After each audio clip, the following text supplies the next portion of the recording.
क्या आप जानते हैं कि देवताओं के बीच सबसे भयंकर युद्ध प्रेम, अहंकार और विश्वासघात की वजह से हुआ था। ये वही युद्ध है जिसे तारकामय युद्ध कहा गया, जहां चंद्रदेव और गुरु बृहस्पति एक दूसरे के विरुद्ध खड़े हो गए।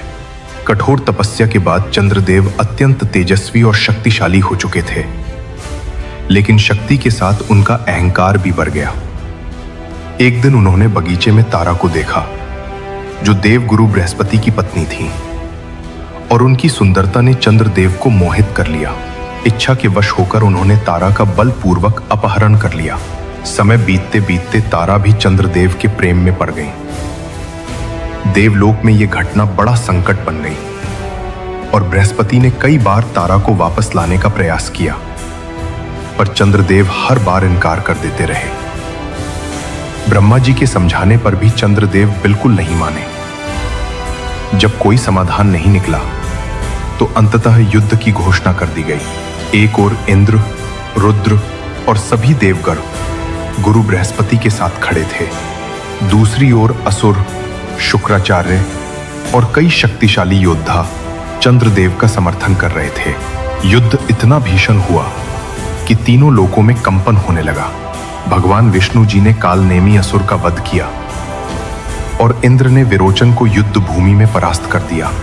यह संघर्ष इतना विनाशकारी था कि ब्रह्मांड के नष्ट होने का भय पैदा हो गया। स्थिति अत्यंत गंभीर होते देख ब्रह्मा जी स्वयं प्रकट हुए और अपने आदेश से युद्ध को तुरंत रोक दिया। उन्होंने चंद्रदेव को तारा को वापस करने के लिए बाध्य किया और दोनों पक्षों को शांत रहने का निर्देश दिया। लेकिन जैसे ही तारा लौटी, एक और बड़ा प्रश्न सामने खड़ा हो गया, क्योंकि तारा गर्भवती थी।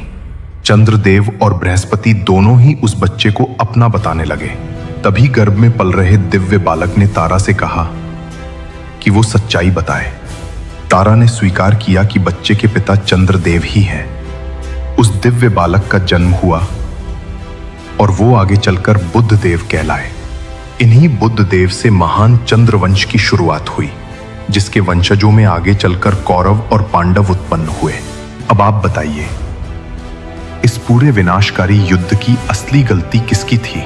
तारा की, चंद्रदेव की या किसी और की?